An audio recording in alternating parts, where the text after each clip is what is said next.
Cody Alfred here. As you can see, it's snowing, but where am I? I'll tell you where I'm in. Where the fuck am I?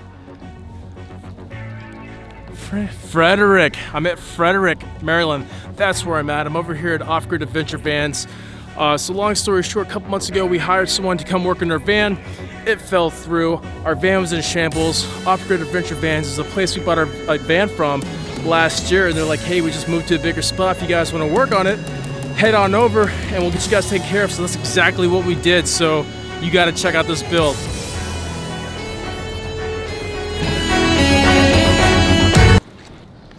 That is not the door apparently where I need to go into. Maybe it's this one.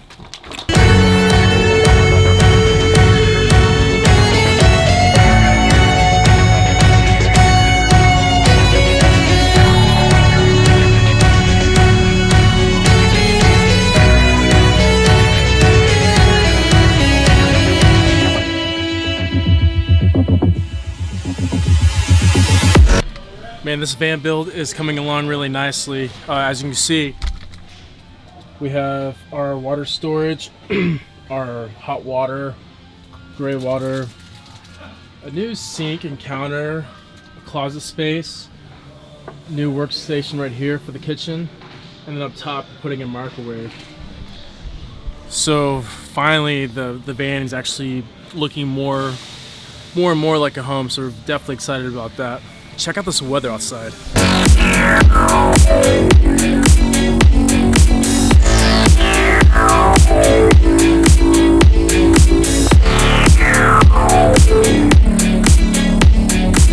You know, I get asked all the time, like, Cody, how do you deal with stress and your anxiety, depression, all this shit? And honestly, I just bottled it up for so long. Like, it was a fucking decade, I just bottled it up. Like, it'll buff out. You know, everything always buffs out, so why am I tripping about it now? Let me tell you something, that's not the case. It's like shaking up a Coke really crazy, like it's gonna explode. You know, it can only take so much pressure inside, then it pops. Well, you can do that with your stress levels, and once you blow out your stress receptors, like your cortisol levels, all your shit is all jacked up, right? You start having shallow breathing. Like for me, to be honest with you, even in my super fit days, I would be out of breath walking and talking because I'd forget to breathe, or I was only chest breathing. When I was diving, you know, we had to do buddy breathing. There was a couple times, man, I'm like, yo, bro, give me that air, man. I need it now. Because I couldn't hold my breath that long.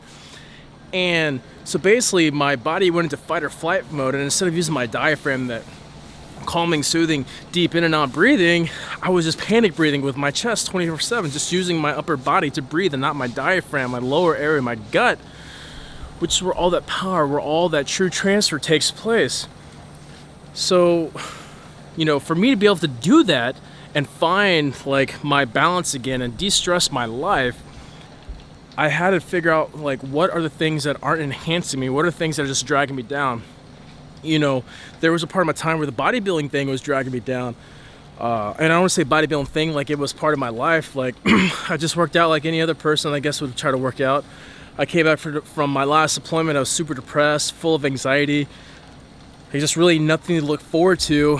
My wife took me to a bodybuilding show and I was like, holy shit, like even the shittiest person, you know, up there, like it takes balls to be up there, and they put themselves through some type of like, you know, like gut check to make it that far. I was like, holy shit, they had something to look forward to. That's super legit. So I wanted to get into it, and I did. And you know, I started bouncing out in town on the weekends just to put myself out there a little bit more so I could interact with people, because you know, people suck and they're rude and everyone's a tough guy and shit. And I was like, man, whatever, jump into the lion's den and figure this shit out firsthand. So that's what I did. And by the time I hit the stage, man, no anxiety, I wasn't fucking depressed. But like true to everything else, that's just a band-aid. As soon as it was done, I was backstage eating gummy bears, man. And it was like a light switch. I was instantly back to fucking depressed. The goal that I was working so hard for, I just finished it, I completed it. And I was like, man, what the fuck am I supposed to do now? Well, fast forward a few months, or actually another year, I'm like, hey, I want to try out for another show. So I start prepping again, all this other crap. And I'm just like, man, I just feel like I'm forcing myself to do this shit. Like, it's not even enjoyable anymore, to the point where I hated going to the fucking gym. I hated eating all the food. And it wasn't because it was the food. It wasn't because it was the gym. It was because I just didn't feel like I was fucking in it. But I stuck with it for a little bit because I'm like, man, I was super non-depressed and I had no anxiety, on the first go around. So it's got to be the same case with this. Let me tell you, people, it's not the same way. It's the same reason why fucking like people stay with like abusive relationships. Oh, they're gonna get better. They're never gonna hit me again. Like, they're gonna fucking hit you, and it's not gonna get fucking better. You're gonna get a band-aid. You're gonna make up, kiss, and shit like that. But it's gonna go right back to it. So here I am thinking to myself, like, well, fuck. This is stressing me out. Why am I still doing it? Yet I'm expecting a result that's just probably not going to happen because that's not the end state behind it. So I called my coach and I'm like, hey bro, like, I just can't do this anymore. He's like, okay, not even questions, didn't even ask me like, oh, like, what the fuck, you suck. Like, none of that shit. He was super supportive because he gets it. He was a prior Ranger bat guy.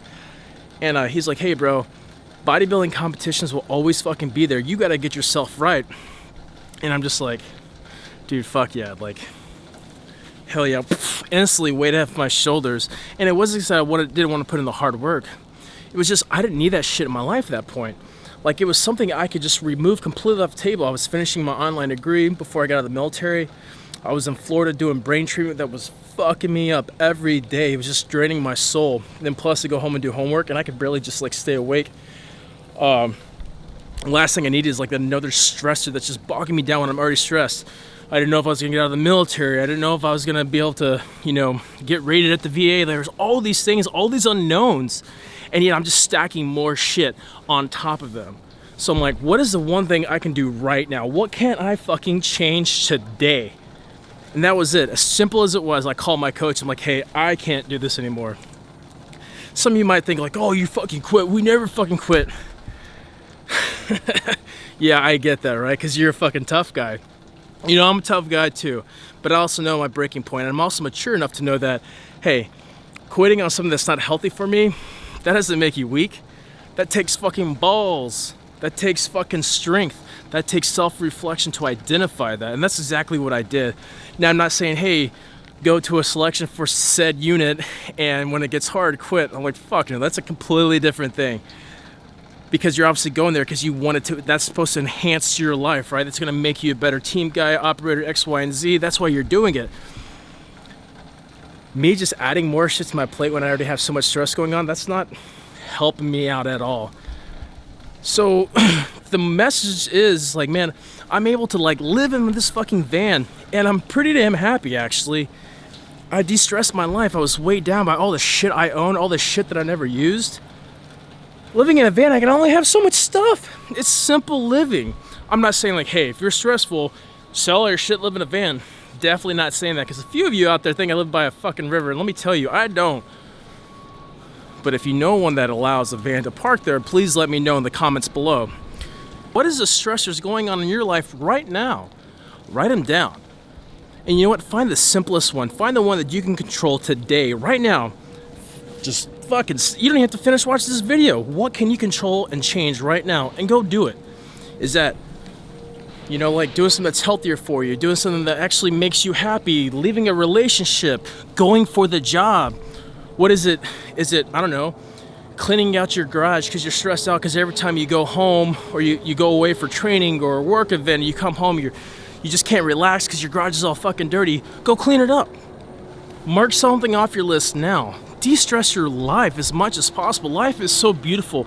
And on top of being beautiful, it is so fucking short. Write your problems down.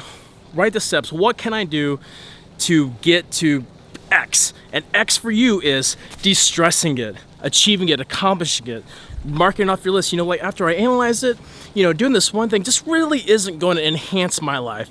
I thought I want to do this, but if I actually go and do it, I'm just gonna never be home even more. I'm never gonna see my family. Like, think about shit, people. Jobs are just jobs. Money is fucking money. And money's so kind of simple now. You can go online and fucking make it any way you want to. Doesn't matter. Working at McDonald's, who gives a shit? Don't be better than nothing. Just be happy. All right? It's very easier said than done, but I believe in you all. So I'm gonna head back in. It's a little nippy out here now. As you can see, it's still snowing.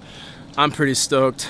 And I can't wait to show you guys the finished build. So the plan is right now we're going to drive back from Maryland to North Carolina, finish our painting, add some molding here and there, load it up, and then we're gonna hit the road again.